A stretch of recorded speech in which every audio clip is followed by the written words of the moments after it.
Hello. Donc nous continuons dans les livres de Luc ou l'évangile selon Saint Luc. C'est un évangile qui comporte 24 chapitres. Luc était quelqu'un en fait, voyez-vous, dans toute la Bible, on nous parle des deux personnes qui, euh, qui ne s'étaient pas mariées. Voilà. Un qui est beaucoup plus connu, c'est l'apôtre Paul, qui ne s'est pas marié, donc il restait en fait veuf. Non, pas veuf, mais célibataire, parce que veuf, ça veut dire qu'il avait une femme et puis sa femme est morte. Non. Mais plutôt, en fait, lui, il est resté célibataire toute sa vie, parce qu'il était vraiment consacré aux choses de Dieu. C'était un vœu qu'il avait fait aussi, en fait, au Seigneur. C'est un don que le Seigneur aussi lui a accordé. Il y a aussi l'évangéliste Luc. Luc qui fait aussi en fait partie des personnages bibliques qui sont restés célibataires toute leur vie. Et Luc était un médecin, voyez-vous. Luc était un médecin, comme quoi on peut être chrétien, être médecin aussi. Ce n'est pas interdit. Donc c'est même une bénédiction pour l'Église d'avoir un médecin euh, comme frère. Moi, j'aimerais avoir des frères médecins, des frères ingénieurs, des frères, voilà, tout ce que vous voulez, mais des frères par-dessus tout qui craignent vraiment en fait le Seigneur. C'est le plus important. Durant en fait tous les livres de l'Évangile, voyez-vous, beaucoup de livres en fait se ressemblent. Par exemple, vous avez le livre de Matthieu, euh, Luc, Marc et Jean. Voilà, et Jean qui racontent quasiment en fait la même histoire, la même chose. La même chose. Et donc, nous, on va éviter en fait de se redire en fait. On va éviter de redire la même chose qu'on a déjà dit. Donc, ce qu'on fera, c'est qu'on va prendre par la grâce de Dieu euh, les histoires en fait qui n'ont pas été dites et puis on va en parler là-dessus, voyez-vous, parce que il se ressemble à peut-être à 80%. Ouais, il se ressemble à 80%. C'est même les mêmes histoires, surtout Matthieu, Marc et Luc. C'est 80% en fait qui sont identiques.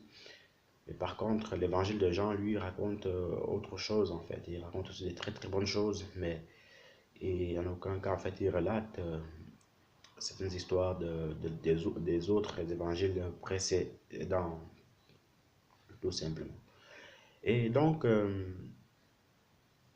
je vous invite aussi en fait à vraiment méditer sur les évangiles parce que ce sont des livres, ce sont des livres, voyez-vous, par la grâce de Dieu qui racontent toute la vie de Jésus, comment il est né, ce qu'il a fait, tous les miracles de Jésus.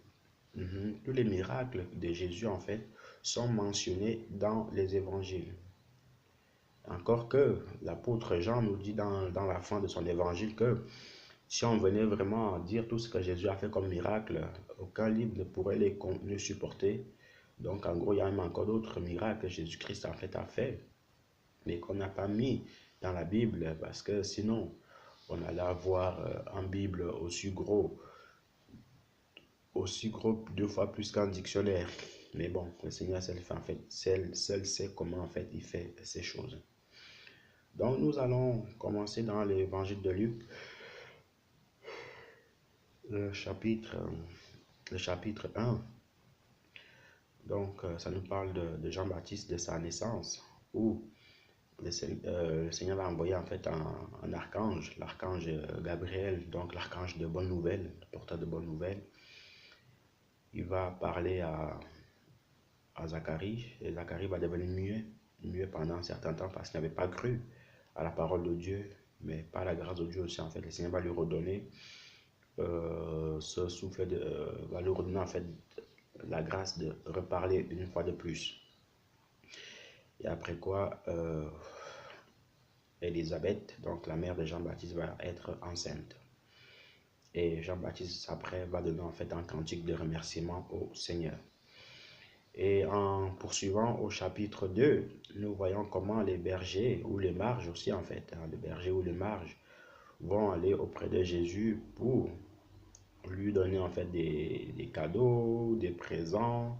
En gros, ce que les gens en fait font quand il y a un nouveau-né en fait. Quand il y a un nouveau-né, ce que les gens font. Donc, c'est ce que ces marges-là en fait sont allés faire quand le bébé Jésus en fait était né. Mhm. Et ils l'ont trouvé en fait dans une étable, couché dans une étable, ou dans un étable, je sais plus, excusez-moi, je sais plus. Euh, en, en continuant au chapitre 3, nous voyons comment le chapitre 3, le verset 23, quelle précision, où la Bible nous dit en fait que Jésus commença son ministère à l'âge de 30 ans. Mhm. À l'âge de 30 ans. Et son ministère en fait terrestre il dura pendant 3 ans. Alors, son ministère terrestre il dura pendant 3 ans. 3 ans de formation intense, 3 ans de formation biblique et 3 ans en fait pour former 12 personnes. Et même 70 même. Après, ça a pris de l'ampleur petit à petit, petit à petit. Donc comme quoi, frères et sœurs, c'est possible, hein. Même si vous connaissez rien de la Bible de maintenant, c'est pas grave, c'est pas un problème. Mais il vous suffira en fait du temps. 3 ans, vous y mettez. Déjà, je vous promets par la grâce de Dieu que avec toute l'énergie que vous mettrez, en 6 mois, vous connaîtrez déjà beaucoup de choses. En 6 mois, vous connaîtrez déjà beaucoup de choses. En un an, vous serez déjà calé. En un an et demi, vous serez déjà un expert. En 2 ans, vous serez déjà plus qu'un expert. En 3 ans, vous serez déjà voilà, un docteur, celui-là qui explique les choses du Seigneur. Mais par contre, ça ne s'acquiert pas comme ça. Il faut travailler, il faut arbeit, il faut work hard. Il faut travailler dur, dur, dur, dur, dur pour y arriver. C'est possible, hein, c'est possible. Et n'oubliez pas que, comme j'ai toujours dit, quand vous parlez de quelque chose, il faut l'avoir vécu. Donc, je sais de quoi je parle quand je vous dis en 6 mois, vous pouvez déjà maîtriser la Bible. En un an, vous pouvez déjà la maîtriser. En un an et demi, n'en parlons même pas. Tout dépend du temps que vous accordez. Juste pour une parenthèse, si je peux aussi vous encourager, depuis à partir de 2018, j'ai dit au Seigneur que je veux lui faire des vidéos, 50 vidéos, 52 vidéos en un an. Donc en gros, une vidéo par semaine parce que un an égale à 52 semaines. Et si je fais 52 vidéos en un an, donc ça veut dire que c'est une vidéo par semaine. Par semaine. Et après cela, il m'a envoyé dans un temps de jeûne pendant un mois où je mangeais qu'une fois par jour. Et après avoir fini ce jeûne-là, je lui ai accordé avant 2 heures, ouais, 2 heures par jour. Dans ces choses, 2 heures par jour, hein. Peut-être pour beaucoup, c'est rien, mais quand vous verrez que lundi, vous accordez 2 heures, mardi 2 heures, mercredi 2 heures avec les occupations que vous avez, vous saurez que ce n'est pas de la rigolade. Et après le jeûne, je lui ai dit que je vais lui accorder encore 3 heures dans sa présence par jour, voilà, dans la prière, dans les réseaux publics, dans les choses en fait, hein, dans ces choses vraiment, de temps à être en intimité avec lui, 3 heures par jour. Et ça, il m'a fait la grâce de le commencer à partir du 11 février 2018. On est aujourd'hui le 25 février 2018. Jusqu'à. Et pour ça, je prends juste en fait un jour de repos pour me souffler un peu, pour respirer un peu, mais après quoi, je recommence. Donc, c'est des sacrifices que vous devez faire avec le Seigneur. Alors, imaginez-vous, imagine-toi, mon frère, ma soeur, si tu accordes ne serait-ce que 2 heures de travail dans les choses de Dieu par jour, hein. 2 heures de travail devant Dieu par jour, toute ta vie. Encore peut-être, tu viendras accorder 3 heures aussi, 4 heures, 5 heures, il n'y a pas, c'est toi qui vois avec lui. Mais si tu accordes au minimum 2 heures par jour dans la méditation et la prière, tu verras, je te le promets par la grâce de Dieu, que tu ne seras plus le même. Voilà, tu ne seras plus le même d'ici 6 mois. Je te promets, je l'ai vu, je l'ai vu. Je ne raconte pas des bêtises, je ne vous dis pas ce que je n'ai pas vécu, non. Je dis ce que j'ai vécu, ce que j'ai vu et comment le Seigneur en fait s'est manifesté. Donc, comme on dit, moi je vous dis seulement en fait que plus vous accorderez du temps au Seigneur, plus vous en saurez de lui. Et j'encourage aussi en fait ceux qui font des études à aller davantage dans leurs études, accorder encore du temps, des temps dans les devoirs, dans les recherches, et ainsi de suite, et ainsi de suite. Et vous verrez que vous y arriverez par la grâce de Dieu. Donc, en continuant, voyez-vous, Jésus a commencé son ministère à l'âge de 30 ans. Il est mort à l'âge de 33 ans, donc 3 ans de ministère. Et puis, au chapitre 5, nous voyons comment en fait le Seigneur a fait une pêche miraculeuse accompagnée de ses disciples, où Pierre avait dit, Seigneur, s'il te plaît, loin-toi de moi. Moi, je suis un pécheur. Moi, je suis un pauvre pécheur. Et le Seigneur va lui dire, écoute, Pierre, ne t'inquiète pas, ne t'inquiète pas. Aujourd'hui, moi, je vais faire de toi un pécheur d'hommes. Voilà, donc un grand apôtre. Moi, je vais faire de toi, en fait, un grand évangéliste, et ainsi de suite, ainsi de suite. Et c'est aussi, en fait, au chapitre 5 que le Seigneur fait la connaissance de Matthieu, donc Matthieu le Lévite.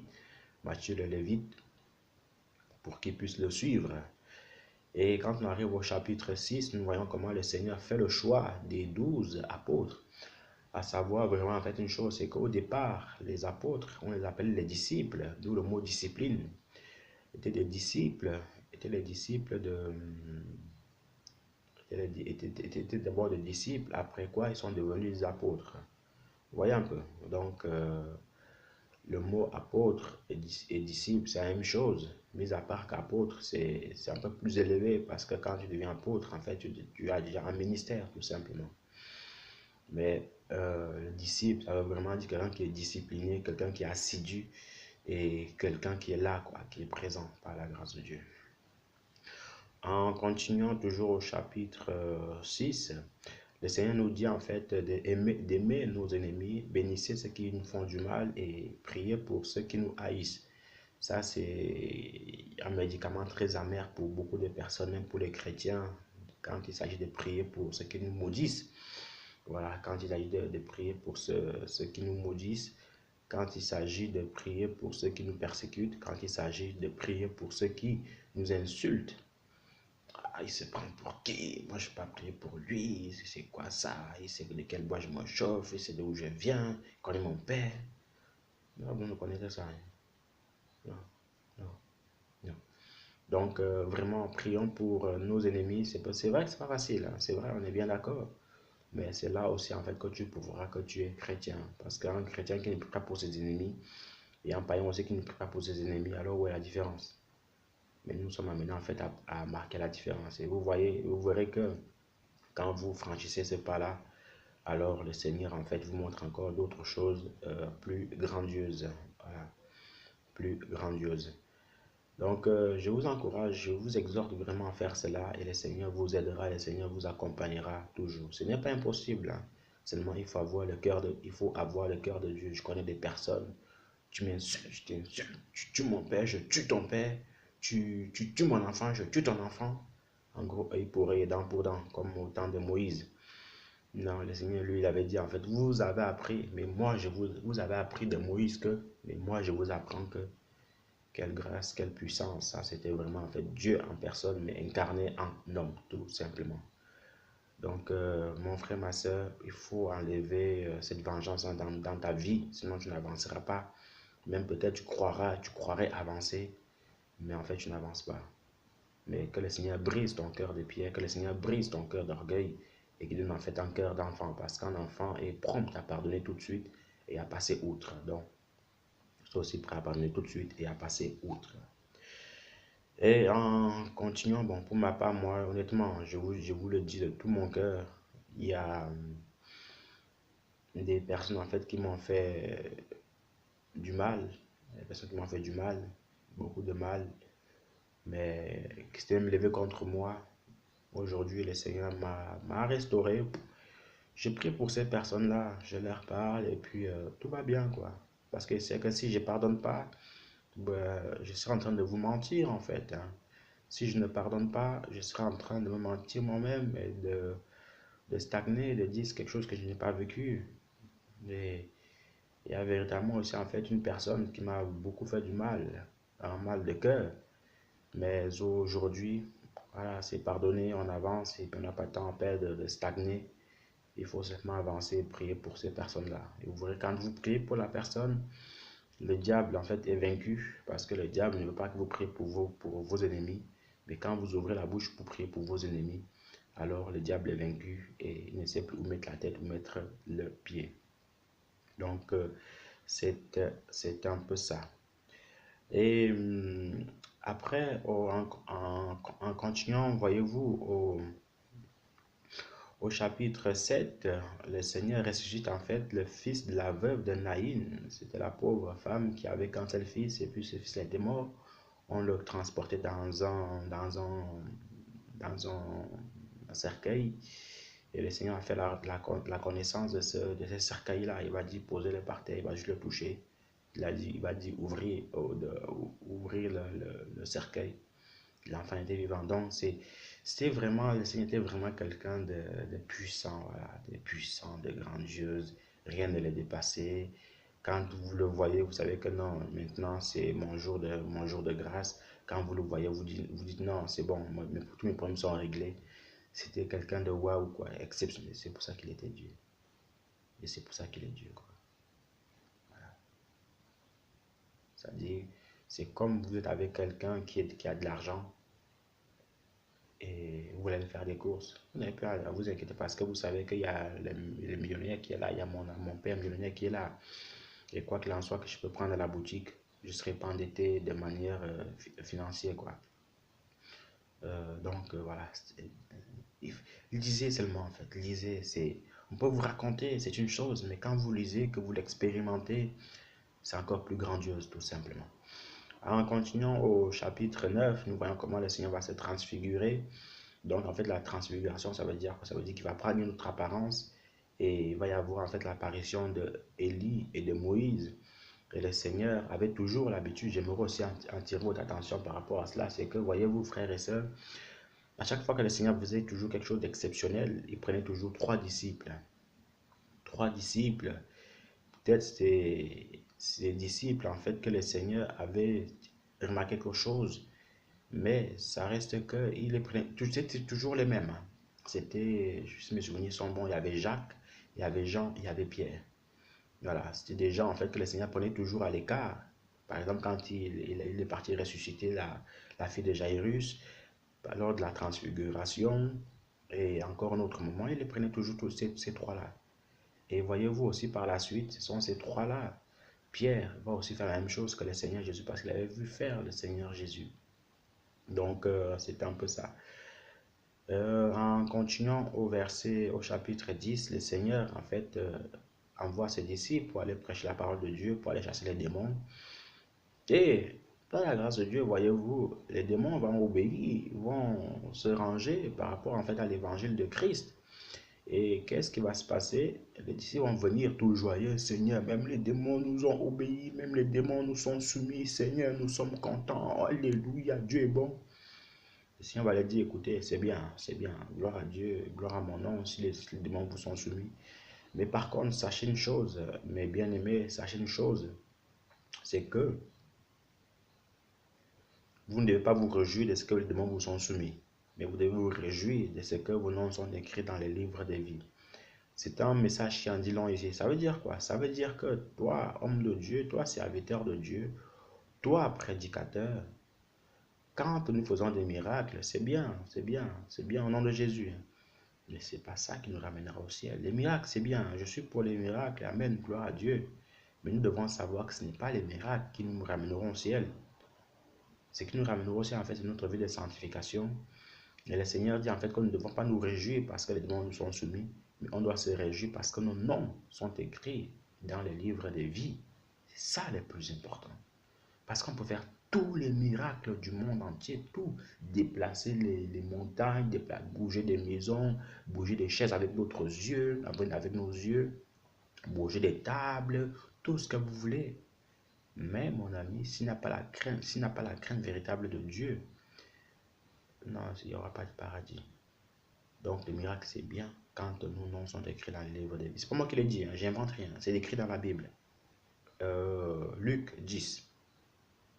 Luc 10. Ne vous réjouissez pas de ce que vos démons vous sont soumis, mais réjouissez-vous plutôt de ce que vos noms sont écrits dans les livres de vie, tout simplement. Au chapitre 16, le Seigneur, en fait, nous parle de la parabole du pauvre Lazare. C'est une histoire assez triste, qui est aussi interpellante. Le Lazare était un homme très très pauvre, et puis en fait, il faisait le mendiant en dessous de la table de la maison, dans la maison d'un riche.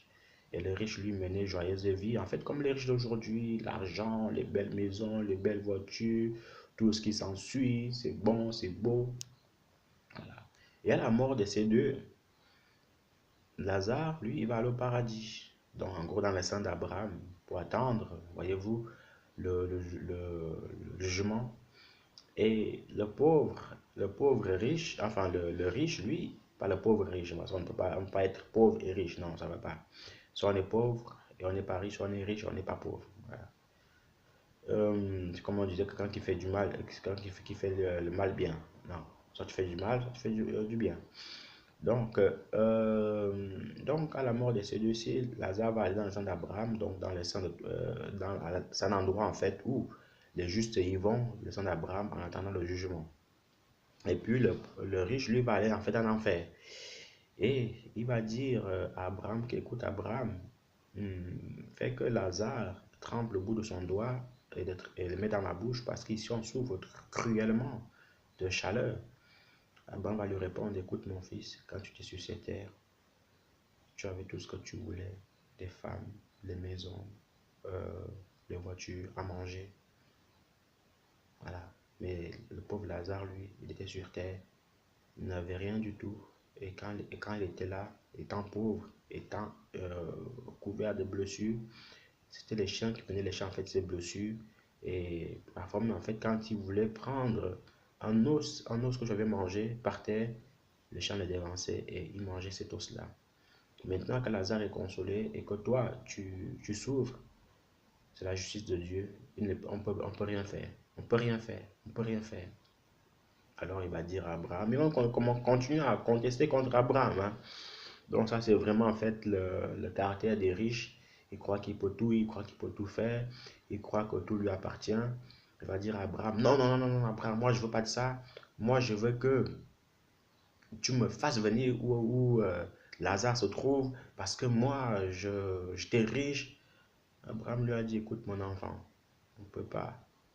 D'ailleurs, c'est impossible que quelqu'un qui est de ton côté, donc en enfer, puisse quitter du paradis jusqu'à là-bas, et quelqu'un qui est au paradis puisse quitter du paradis jusqu'à là-bas. Non, non, les dés sont déjà jetés, le décret est déjà fait, on ne peut plus changer.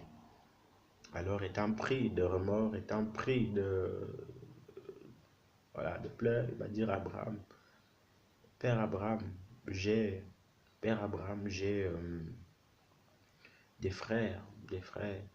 Permets s'il te plaît que quelqu'un aille leur annoncer l'évangile parce que j'ai peur, je ne veux pas qu'ils viennent dans cet endroit-ci pour venir souffrir comme moi parce que j'ai vu, je sais ce que c'est que l'enfer.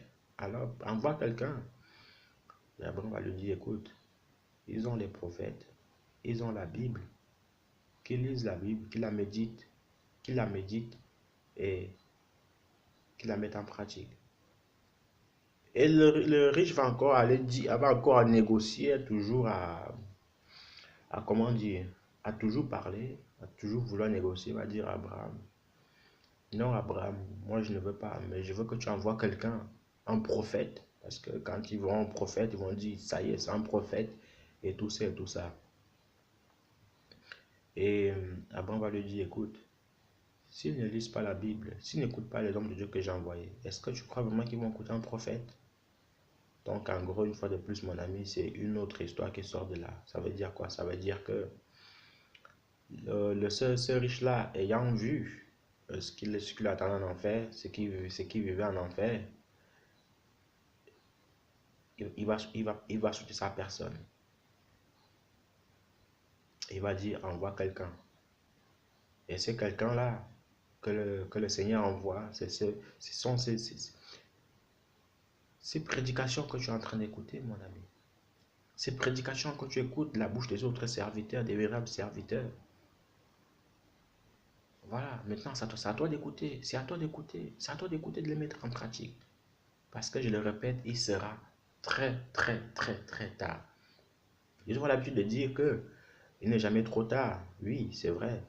Mais il y a des choses aussi, en fait, il sera très tard. Une fois qu'on est en enfer, c'est trop tard pour se repentir. Mais une fois qu'on vit encore, il n'est jamais trop tard. Comprenez bien ce langage-là, la différence. Donc, s'il te plaît, une fois de plus, viens à Jésus. Répands-toi. Cherche à comprendre qu'est-ce qui est Jésus, ce qu'il attend de toi. Cherche à comprendre toutes choses qui concernent le Seigneur. Ne vis pas ta vie en fonction de, tu vois, les autres vivent. Ne te condamne pas. Ce n'est pas encore fini. Ce n'est pas encore fini. Viens à Jésus. Répands-toi seulement. Demande-lui pardon et il va t'aider. Demande-lui pardon et il va t'aider. Viens à lui, viens à lui, viens à lui. La jeunesse, la vieillesse ne t'apportera rien. Le combat que tu mènes, laisse-le à Jésus. Laisse le combat là à Jésus, mais viens à lui. Donc, voilà un peu. On continue au chapitre 8. On voit en fait l'histoire de la veuve d'une femme et du juge inique. Donc, c'est un juge, voyez-vous. C'est un juge qui, lui, il faisait ce qu'il voulait. Il faisait ce qu'il voulait. Il rendait juste à qui il voulait. Et euh, quand ça lui plaisait, bah, il disait que toi tu as juste, ou quand il avait le temps, écoute, moi je te prendrai dans un mois. Mais cette femme-là, en fait, étant dans des moments difficiles, dans des moments très très difficiles, alors il va embêter ce juge-là, il va embêter ce juge, il va l'embêter, il va l'embêter, il va l'embêter, pour que ce juge-là, en fait, puisse lui rendre justice, tellement que la femme, en fait, l'embêtait. Le juge-là, qui était très très très très très coriace, mais il l'a trouvé encore plus coriace que lui. Là, il va se dire, cette femme-ci m'embête, hein, elle me casse trop les pieds, donc je vais lui rendre justice et puis elle va me lâcher les bottes, comme on dit. Elle va me lâcher les bottes et puis au moins la femme, elle a obtenu justice. En gros, ça veut dire quoi? Ça veut dire que quand tu as en fait un sujet à cœur pour le Seigneur, il faut le faire. Il faut Seigneur, Seigneur, si, Seigneur, ça, Seigneur, jusqu'à ce que le Seigneur te réponde. Il faut le faire. Il faut jusqu'à ce que le Seigneur te réponde. Mais comprends aussi que tout ce que tu demandes au Seigneur, il faut que ça soit pour son bénéfice et pour ton bénéfice aussi à toi. Mais pas seulement pour le tien.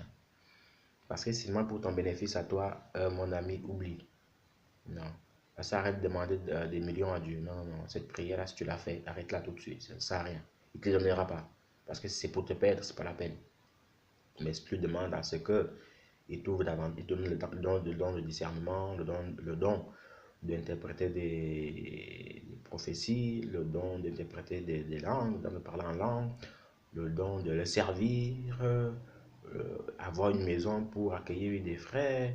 Voilà, il te le donnera, il te le donnera. Mais si c'est pour demander de l'argent ou lui demander en fait la plus belle femme du monde qui a un très très bon corps, mon ami, ça sert à rien, ça sert à rien. C'est pour te perdre ça. Et c'est des désirs charnels tout simplement. Donc vous comprenez un peu.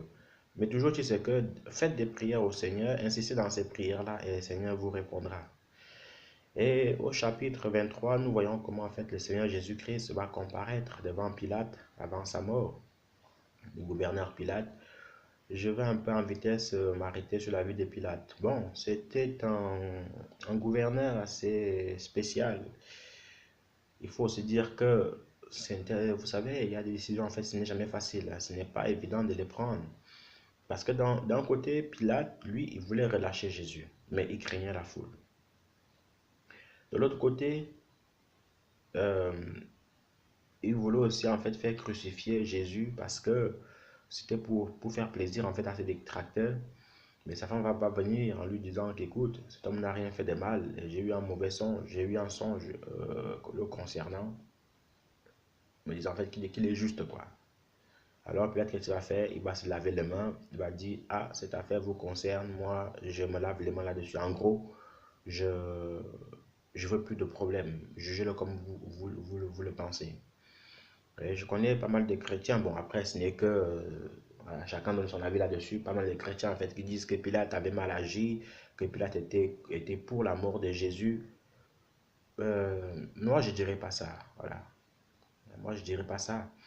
Je dirais juste que vous aussi, vous avez été confronté en fait à des décisions très très compliquées dans votre vie où vous ne savez pas quelle décision serait la bonne. Alors, ce que vous avez fait, c'est que vous êtes dit, je vais davantage méditer là-dessus. Mais Pilate, lui, il n'avait pas le temps de méditer. Voilà pourquoi, en fait, voyez-vous, il a plutôt dit, je lave mes mains là-dessus. Pilate n'a pas tué Jésus. Pilate n'était pas non plus euh, pour sa mort. Il était, moi je dirais en fait, il était neutre. Voilà, il était neutre. Et être neutre ne veut pas dire que tu es incapable de prendre une décision, non. Mais être neutre, ça veut dire que je ne veux pas de problème.